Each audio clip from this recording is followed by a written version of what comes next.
Examples. Direct speech के examples, he said mathematics is a science. Indirect speech, he said that mathematics is a science. Direct speech, he said sun rises in the east. Indirect speech, he said that sun rises in the east. Tense didn't change because reported speech is the universal truth. आपने इन वाक्यों में एक बात पर ध्यान दिया होगा कि हमारे पास जो भी स्टेटमेंट दी गई है, यानी कि जो स्टेटमेंट हमारे पास डायरेक्ट स्पीच में दी गई है, सेम वही स्टेटमेंट हमारे पास इनडायरेक्ट स्पीच में हमने एज इट इज लिख दी, केवल उसको दैट से कनेक्ट कर दिया। दोबारा से एग्जांपल देखेंगे। The teacher said the sun rises in the east. Direct speech, the teacher said that the sun rises in the east. इसके पीछे रीजन ये है कि जब भी हमारे पास डायरेक्ट स्पीच में किसी भी प्रकार का कोई भी यूनिवर्सल ट्रुथ, यानी कि सर्वमान्य सत्य है, सर्वमान्य सत्य मीन्स ऐसा सत्य जिसको झुटलाया नहीं जा सकता, जब वो दिया हो तो हमारे पास इनडायरेक्ट स्पीच में भी एज इट इज उसको ही लिख देंगे, एज इट इज उसी स्टेटमेंट को हम लिख देंगे, केवल दोनों के दोनों शब्दों को, केवल दोनों के दोनों वाक्यों को, यानी कि जो हमारे पास कॉमा इनवर्टेड कॉमा को हटाकर हम दैट लगाया करते थे, केवल वही हम दैट लगा देंगे, बाकी स्टेटमेंट एज इट इज हमारे पास आ जाएगी। एसर्टिव सेंटेंस में रूल देखते हैं। Remove the quotation marks in the statement and use the conjunction that, यानी कोटेशन मार्क्स जो थे हमारे कॉमा इनवर्टेड कॉमा, उसको हटा दीजिए स्टेटमेंट में से और कंजंक्शन दैट लगा दीजिए। चेंज द रिपोर्टिंग वर्ब से टू इनटू टेल। से टू को टेल में कन्वर्ट कर देंगे और रिपोर्टिंग वर्ब सेड टू को टोल्ड में कन्वर्ट कर देंगे। नोट, ही सेड दैट, ये हमारे पास करेक्ट है। ही टोल्ड मी दैट, ये भी करेक्ट है, लेकिन he told that will be incorrect. Examples देखें। I work hard to get first class, said Lazar. Lazar said he would work hard to get first class. Indirect speech, you can do this work, said Nelson to John C. Direct speech में Nelson told John C. that he could do that work. He says, I'm glad to be here this evening. Direct speech, he says that he is glad to be there that evening. I'm going to the library now, said David. Direct speech, David said that he was going to the library then. Indirect speech. अब हम indirect speech में direct speech को convert करने का imperative sentences का method सीखते हैं। Imperative sentences मैं पुनः आपको याद कराना चाहूंगा।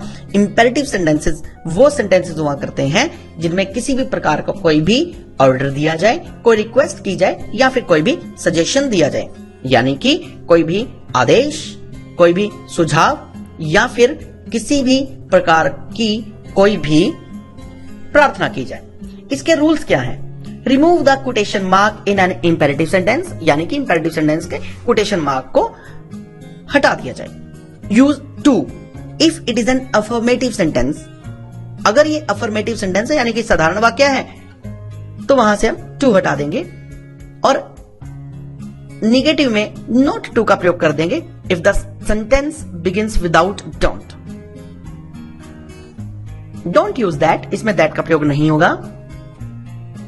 omit the word please, use the word request instead of say, यानी कि प्लीज वर्ड को हटा दीजिए, से के स्थान पर रिक्वेस्ट वर्ड का प्रयोग करें। If the direct speech contains a request और a command, the reporting verb like say, said, change to tell, request, order, command, etc. in its correct tense. कुछ उदाहरणों की सहायता से हम इसको समझेंगे। Don't talk in the class, said the teacher to the boys. Direct speech, the teacher advised the boys not to talk in the class. उपरोक्त वाक्य में आप देख रहे हैं कि हमारे पास एक निगेशन का सेंटेंस था जो कि डोंट से शुरू था, तो डोंट को हटाकर हमने नॉट टू कर दिया, यानी कि अलग से हमने इंडिविजुअली नोट का प्रयोग नहीं किया। और देखिए, जो अध्यापक का भाव था उन बच्चों को कहने के लिए, उसको हमने एडवाइज में कन्वर्ट कर दिया, कारण कि एक टीचर जो है वो अपने विद्यार्थियों को एडवाइज ही तो देगा। ठीक, तो दोबारा से वो चीज हमारे पास क्लियर है कि जब भी हम कोई भी बात कहना चाहते हैं उसको अपने शब्दों में कहने को direct speech to indirect speech कहते हैं। अगले एग्जांपल से देखते हैं। Please give me something to eat, I am hungry, the old man said to them. Direct speech. Now the old man requested them to give him something to eat and said that he was hungry. Indirect speech में इस प्रकार से sentence बना। Be careful, said he to her. Direct speech. He ordered her to be careful. Bring me a cup of tea, said Nelson to Andrea. Direct speech. Nelson asked Andrea to bring him a cup of tea. Indirect speech में इस प्रकार से sentence बना। Interrogative sentences यानी कि ऐसे वाक्य हैं जिनमें प्रश्न दिया हो, उनको किस प्रकार से कन्वर्ट करेंगे from direct speech to indirect speech. First rule, that is remove the quotation marks and question mark in the interrogative sentence। यानी कि जब हम डायरेक्ट स्पीच से इनडायरेक्ट स्पीच में कन्वर्ट करेंगे तो हम कोटेशन मार्क को हटा देंगे, वो तो एक रूल है, लेकिन इसके साथ साथ जो हमारे पास इंट्रोगेटिव साइन है उसको भी हम वाक्य के अंत में से हटा देंगे। यूज इफ और weather if the sentence inside the quotation marks begins with the helping verb, auxiliary verb। यानी कि अगर हमारे पास दिए गए वाक्य के बिगिनिंग में किसी भी प्रकार की कोई भी हेल्पिंग वर्ब जैसा कि is, am, are, was, were, has, have, had, अगर ऐसा कुछ दिया हो तो हम उसको हटा देंगे और वहां पर या तो इफ का प्रयोग करेंगे या फिर वेदर का प्रयोग करेंगे। नेक्स्ट रूल, अगर हमारे पास इंट्रोगेटिव वर्ड दिया हो कोई भी वाक्य के शुरू में जो कि WH फैमिली से संबंधित हो, what, when, where, why, who, whom, whose, which, now, etc. इनमें से कोई भी शब्द हो तो हम वाक्य की शुरुआत में केवल वही इंट्रोगेटिव वर्ड यानी कि वही WH फैमिली लगाएंगे। इस स्थिति में इस सेंटेंस की स्टार्टिंग हम इफ से या फिर वेदर से नहीं करेंगे। डोंट यूज दैट, यानी कि जब हम इसको इंट्रोगेटिव की सेंस में इनडायरेक्ट सेंटेंस बनाएंगे तो हम दैट का प्रयोग नहीं करेंगे। चेंजिंग द रिपोर्टिंग वर्ब, जो हमारे पास रिपोर्टिंग वर्ब है यानी कि फर्स्ट स्टेटमेंट हमारे सेंटेंस की जिसके अंदर हमारे पास से या सेट दिया हो, that will be converted into ask और इंक्वायर। आस्क में या इंक्वायर में कन्वर्ट हो जाएंगी। omit helping verbs like do, does, did, but don't omit them when they are with not। do, does या did इस प्रकार के हेल्पिंग वर्ब को हम हटा देंगे, लेकिन जब वो नोट के साथ फॉलोड हो तो हम उनको नहीं हटाएंगे। Examples, won't you help me to carry this box?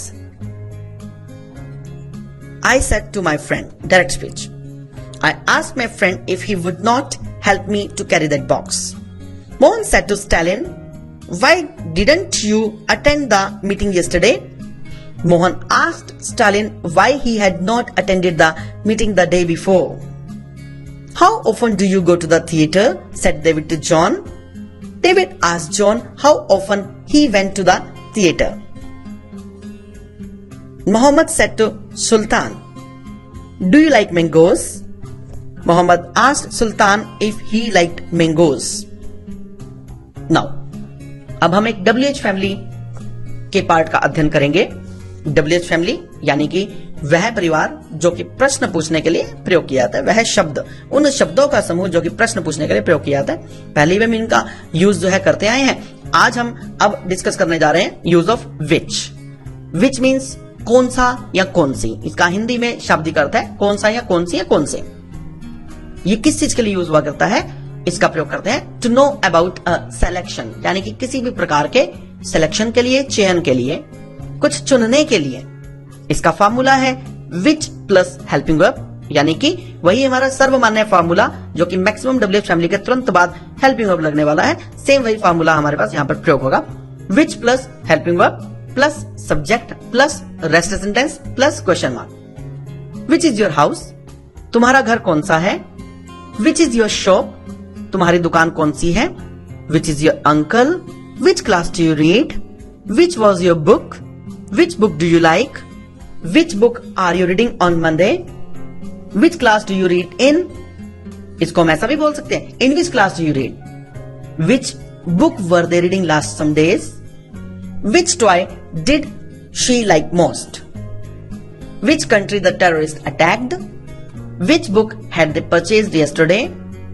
Which book will you borrow from your friend? Which is your priority? Which book had you been reading for last some days? This is all about. Now we will discuss about situational conversational exercise.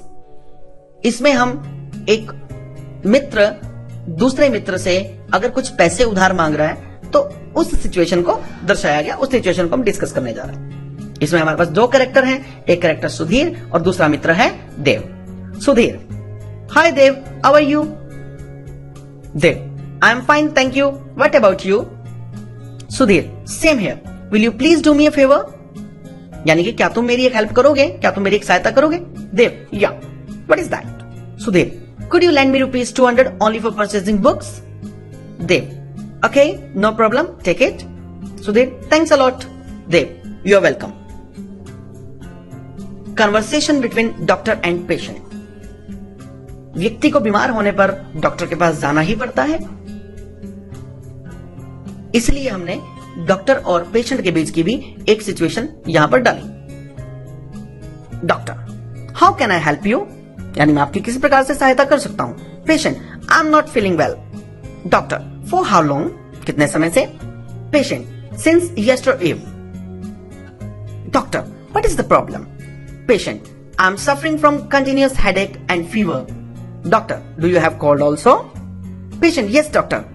Doctor, it sounds as you are suffering from flu. Patient, okay.